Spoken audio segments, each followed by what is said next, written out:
I know the concept of Ubuntu, and it makes sense that it would create a very tight knit community. Yes, yeah. And that's those communities, I mean, essentially within the Dunbar number, right? Within sort of our natural relationship size. And what ends up happening is that when you get into the city, everything becomes very anonymous. And so now you're no longer robbing or murdering or stealing from your neighbor.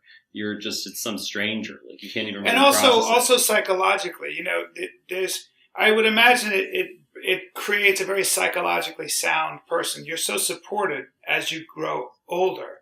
You have a community. And we don't have that in industrialized large cities.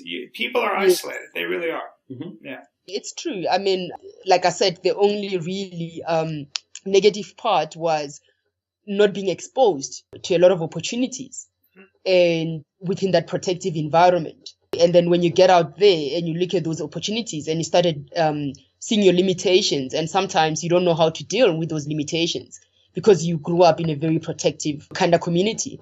So I think part of the project as well is to give those kids a glimpse what is happening out there, what the possibilities are there, so they can start thinking. And I think we're sort of lucky enough now with the age of internet and Facebook and social media that even though they are isolated, it's not like 20 years ago, they still have those basic, kind of smartphones where they can do a bit of research. So our job is to just direct them to, the right direction, what to research, how to do it, and what they can potentially be and do.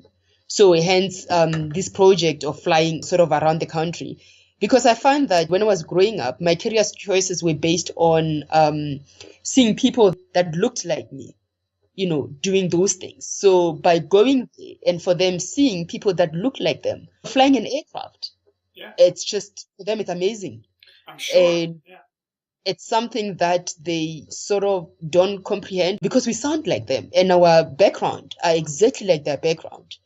And after spending 2 days with them, they become different people. The confidence as young girls and the way they walk and the way they start. I mean, the first day they're so shy, they don't want to speak, they don't want to, engage. But the second day, totally different people.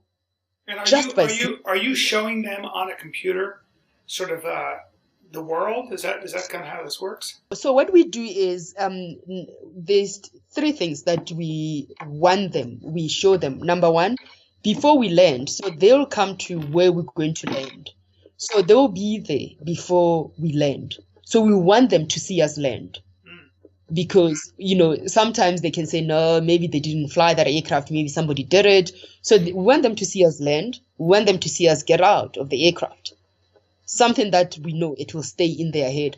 Then we sort of tell them about ourselves and where we came from. And because our background are similar to their background, they sort of tend to understand us. Number 2, we don't wear uniform because authority creates a barrier. Because when you're there, when they look at you and you're wearing uniform already, they put you as somebody who is in a very authoritative position, and they don't engage. Out of reach, out of touch, Yes, and they don't engage. They don't engage with you. They will just listen, not have an opinion. But we want them to have an opinion. So we fly with jeans and we fly with sort of golf shirt. We fly with shorts sometimes and t-shirts and a cap. So we actually look young when we land there. So number 2, they can start engaging with us because we look like them. We're just wearing, faded jeans and t-shirt. So we don't look like we're from another area or we don't look, that different from them. We do different exercises, like a simple exercise, such as a paper plane, different design, paper plane. So we normally use what we call, design thinking concept, where we just come up with that paper and we give them ideas on what you can do with that paper. Obviously, we sort of gear them to kind of like building a paper plane. So by the end of the whole design thinking concept, they would have built different kind of paper planes, depending on how they understood sort of the brief. And it's quite interesting what comes out there as well. And what we sort of given them, it's the skill to start thinking for themselves. For example, they stay in rural areas. There's a lot of issues in rural areas. Water is one of them. So you find that they have to travel like 2-3 kilometers to get water, light, sanitation. So what we teach them in that short space of time is whenever they see a problem or a challenge, they can use that design thinking concept to try to come up with solutions. How do they come up with solutions within their environment? So when we go there, we're not necessarily saying to them, become pilot or become engineers. We're starting to teach them how to sort of think and to sort of look at the world differently. So instead of sitting at a corner and saying, oh my word, we've got a problem. The question is, how can we sort out this problem, or what's the solution, or what can we do?